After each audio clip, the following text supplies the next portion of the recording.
सोच कर देखो, सिर्फ एक पल के लिए सोचो। अगर तुम्हारे कमरे की बेजान चीजें तुम्हारे खिलाफ साजिश रच रही हो तो? चल न भाई आर्यन, बस 5 मिनट, 5 मिनट सो ले, दुनिया नहीं बदल जाएगी। आजा। ये पढ़ना तो बाद में भी हो जाएगा। एक रील देख ले, बस एक।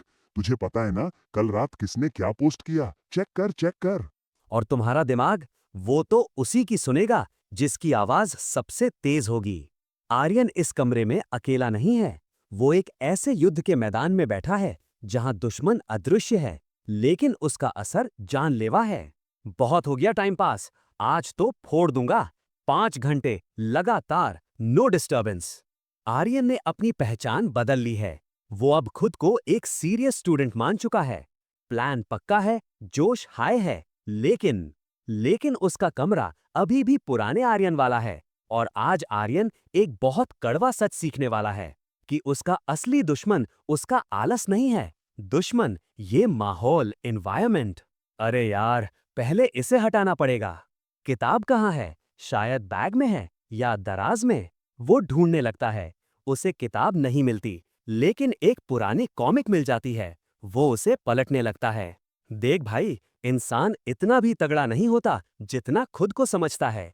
एनवायरनमेंट हमेशा जीत जाता है। Environment is the invisible hand that shapes human behaviour. किताब खोलते ही फोन की स्क्रीन लाइट जलती है। बस नोटिफिकेशन चेक कर लूं, कोई जरूरी मैसेज ना हो। रुको, आर्यन को जज मत करो। ये आर्यन की गलती नहीं है, ये हम सब की कहानी है। इसे समझने के लिए हम एक ऐसे एग्जाम्पल पर चलते हैं जिसे हर भारतीय समझता है। चाय। मान लो तुमने कसम खाई है कि तुम चीनी नहीं खाओगे, लेकिन अगर मेहमानों के लिए आए बिस्किट और चाय ठीक तुम्हारी नाक के नीचे सामने मेज पर रखे हों, तो क्या होगा? तुम ना चाहते हुए भी हाथ बढ़ाओगे। क्यों? क्योंकि ये ऑब्वियस है, ये आसान है। दिमाग को फैसला लेने के लिए मेहनत नहीं करनी पड़ी। यही है जेम्स क्लियर का पहला नियम, मेक इट ऑब्वियस। जिस आदत को अपनाना है, उसे अपनी आंखों के सामने रखो, और जिस आदत को छोड़ना है, उसे गायब, इनविजिबल कर दो। गांव में कहते हैं ना, न दिखेगा माल, न ललचाएगा मन। आर्यन का कमरा डिस्ट्रैक्शंस को ऑब्वियस बना रहा था, पढ़ाई को नहीं। उसका कमरा चिल्ला चिल्ला कर कह रहा था, पढ़ना मुश्किल है, फोन चलाना आसान है।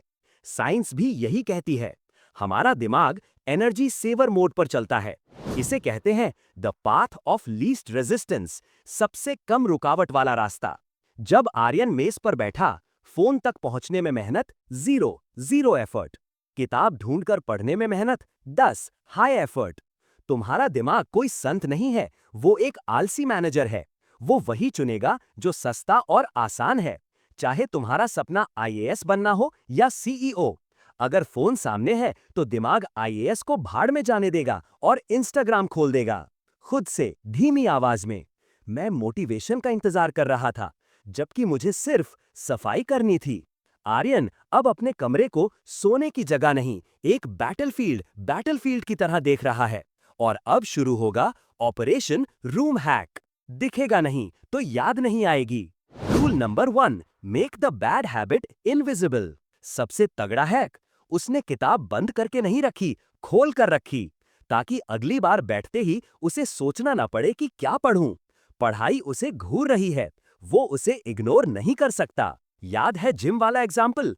अगर तुम रोज सुबह उठकर जिम के कपड़े ढूंढोगे तो दिमाग बहाने बना लेगा, लेकिन अगर जूते बिस्तर के पास ठोकर मारने के लिए तैयार हो तो पहनना ऑब्वियस हो जाता है। ये मोटिवेशन नहीं है, ये एनवायरनमेंट डिजाइन है। दिमाग ने फिर से कैलकुलेशन की, मुस्कुराते हुए। चलो शुरू करते हैं।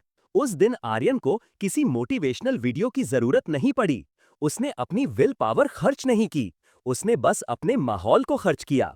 जब उसने कमरे को हैक किया तो उसका दिमाग अपने आप हैक हो गया। अगर तुम अपनी आदतें बदलना चाहते हो दोस्त, तो खुद को कोसना बंद करो। मैं आलसी हूं, मुझसे नहीं होगा, ये सब झूठ है। तुम आलसी नहीं हो, तुम्हारा कमरा तुम्हारे खिलाफ है। आज ही उठो, अपने कमरे को देखो। क्या ये कमरा तुम्हें वो इंसान बना रहा है जो तुम बनना चाहते हो? अगर नहीं, तो उसे बदलो अभी।